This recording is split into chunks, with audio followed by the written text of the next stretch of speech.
राष्ट्रवादी काँग्रेसचे माजी नगरसेवक वनराज आंदेकर यांच्यावर काल रात्री 8:30 वाजण्याच्या सुमारास नानापेठेतील एका ठिकाणी 10 ते 12 जणांच्या टोळक्याने त्यांच्यावर पिस्तुलातून गोळ्या झाडून तसेच कोयत्याने वार करून हल्ला चढविला होता। या घटनेनंतर आंदेकर यांना केईएम रुग्णालयात दाखल करण्यात आलं होतं, परंतु उपचारापूर्वी त्यांना डॉक्टरांनी मृत घोषित केलं। आता या घटनेत धक्कादायक माहिती समोर आली आहे। या हल्ल्यामागे दुसरे तिसरे कोणी नसून वनराज आंदेकर यांची सख्खी बहीण आणि मेहुणा असल्याची माहिती मिळत आहे। त्यांनी हत्या का केली याचं हे अतिशय धक्कादायक कारण समोर आलं आहे। पुढे संपूर्ण बातमी पाहण्याआधी जर चॅनलवर नवीन असाल तर AM मराठी न्यूजला जरूर सबस्क्राइब करा। तर एका जुन्या भांडणात मयत वनराज यांनी मध्यस्थी केली होती। मयत वनराज हे सूर्यकांत उर्फ बंडू राणूजी आंदेकर यांचे पुत्र होते। संजीवनी ही त्यांची मुलगी आहे।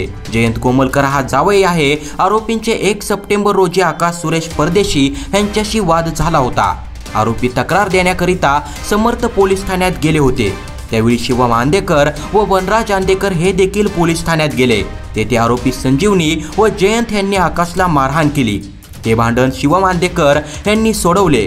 त्यावेळी संजीवनी हिने वनराज यांना, वनराज आम्ही तुला जगू देणार नाही, तू आमच्यामध्ये आला आहेस, तू आमचे दुकान पाडण्यास सांगून आमच्या पोटावर पाय देतोयस काय, तुला आज पोरं बोलावूनच ठोकते अशी धमकी दिली होती, तुला पोरं बोलावून ठोकतेच, बहिणीने दिली होती धमकी।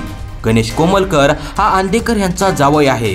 त्याला नानापेठेतील एका दुकान दिले होते। महापालिकेने अतिक्रमण कारवाईमध्ये हे दुकान पाडले होते। त्यानंतर कुटुंबामध्ये वादाला सुरुवात झाली। आंदेकर कुटुंबाच्या आशीर्वादानेच गणेश कोमलकर हा गुंडगिरी करीत होता।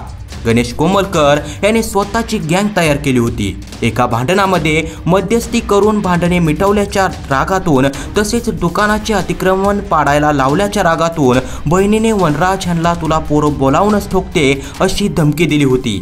त्यानंतर वनराज यांच्यावर हल्ला झाला, त्यातच त्यांचा मृत्यू झाला। मयत वनराज आंदेकर हे पुणे महानगरपालिकेत नगरसेवक असताना वनराज यांनी सांगितल्यामुळेच आरोपींच्या दुकानावर अतिक्रमण विभागाने कारवाई केल्याचा त्यांना आरोपींना संशय होता। यातूनच आंदेकर यांची हत्या करण्याचा कट रचला अशी माहिती मिळत आहे।